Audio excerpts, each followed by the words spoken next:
For as long as people keep finding out about anime, members of the community will always go to School Days as an essential watch. Why, you may ask? Well, hopefully you're not delirious enough to think that School Days is a masterpiece if you have watched it. Me personally, if I put Freerun, Steins Gate and School Days all in one room and I had to shoot one of them, I would unload my magazine into School Days with no other thought in my head. It would be almost impossible.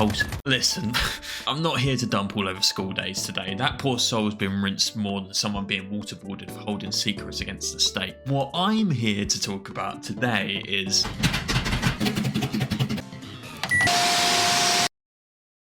School Days, but worse. Unbeknownst to many, there are 3 other anime listings for School Days on my anime list, and one of them, boy, did I have a hard time not putting my head through the drywall. For those of you that have been living under a rock for the past 15 years, School Days centers around Makoto, an absolute train wreck of human morale. He starts off wanting to date Kotonoha and enlists the help of his classmate Sekai to help him out. Now here comes the plot twist, because Sekai later catches feelings for him too, and somehow every girl within a 5-mile radius wants this guy. So this next bit is going to spoil the ending to School Days, so if you haven't watched it, please skip ahead to the next chapter as you don't want to be spoiled. But basically, Sekai ends up murdering Makoto, and in turn, Kotonoha murders Sekai. Kotonoha then cradles Makoto's head on their nice boat, and they live happily ever after. And that's School Days in a nutshell. There's obviously a lot of meat and potatoes between that plot, but I can't articulate my thoughts well enough on the School Days anime without getting a 7-day suspension on this site, so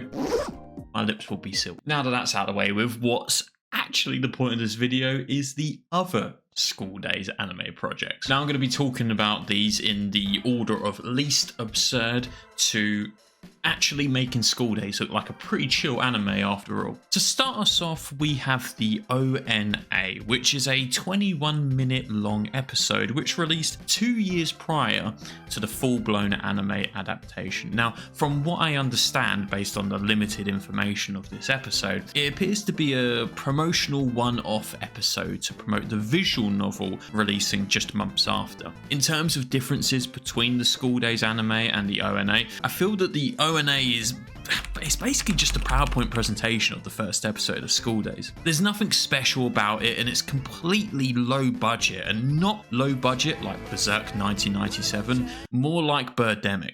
Shit, here they come! If you blindfolded me, span me around 30 times, I could wholeheartedly create something better than this piece of.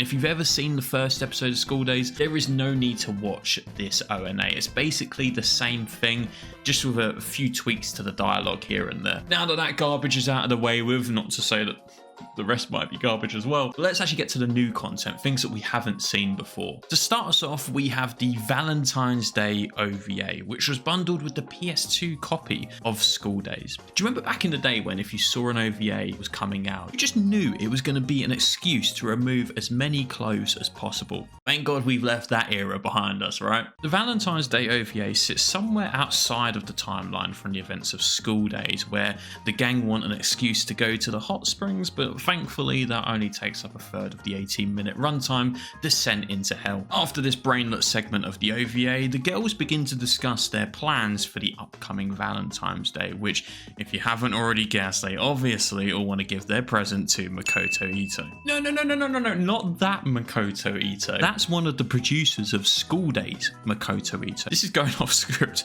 a little here, but looking down his lists of works is like peering into the biggest trash heap I have ever seen on this God forbidden site. He obviously worked on a few good shows, and then that dude just got eclipsed. For reasons completely unbeknownst to me, the writers tried to dial up the comedy aspect of School Days in this OVA, which, if you're anywhere at all familiar with School Days, that's usually not the genre of anime that we tend to think of when we think about School Days. The only way that I can try to describe how I felt about the comedy, and obviously I know comedy is subjective, for me it was like watching Arthur Fleck's routine in Joker.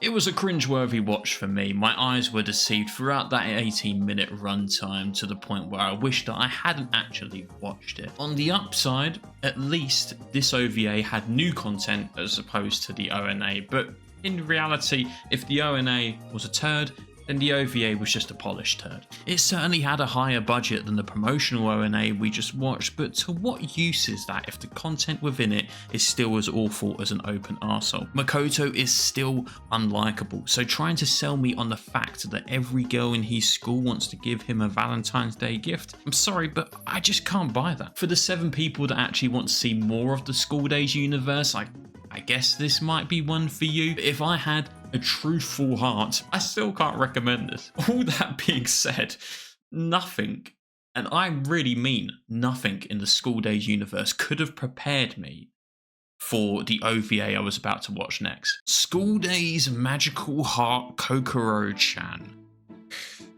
Oh, Jesus. This was the last anime project from the School Days universe, and that, my friends, is the smartest decision they have ever made. Originally cooked by a clearly sick and twisted individual as an April Fool's joke in 2007, this one episode OVA is a spin-off from the main anime. It stars Kokoro, the kid sister of Kotonoha, who magically transforms into a world-saving hero alongside her peers. There are so many aspects of this piece of garbage that made me severely uncomfortable, which is why it sits at one of the worst shows I have ever watched on my anime list at a 2 out of 10. I can only assume the creators of this OVA accepted a hit piece on the magical girl genre, as not only does it obviously borrow a lot of tropes from said genre, but it takes pleasure in pissing all over the shows that came before it. The magical girls themselves have to save the town from zombies as they try to devour the population one by one. The team obviously save the day, but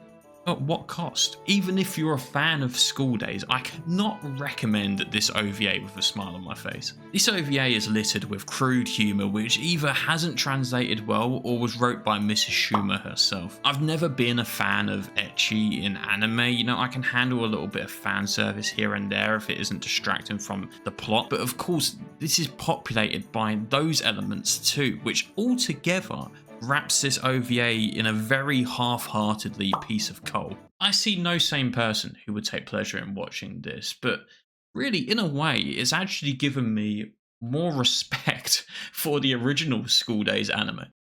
There's obviously a reason why people always recommend School Days, not because we love it per se, but it's something you have to watch in order to appreciate all the other animes that you'll inevitably watch as a result. I've always compared School Days to similar to a car crash on the motorway where you drive by so fast but you can't really look away despite the obvious abomination you're witnessing. Sure, it explores the topics of harem, which usually I don't like in anime, but it does so in such an insane degree that we get to explore how it impacts all the characters in such dramatic detail. It teaches us that despite having a 12-episode runtime where the writers have clearly fallen asleep at the wheel, despite all that, it can have a happy ending after all, which I think in life, surely that has a good message somewhere in there.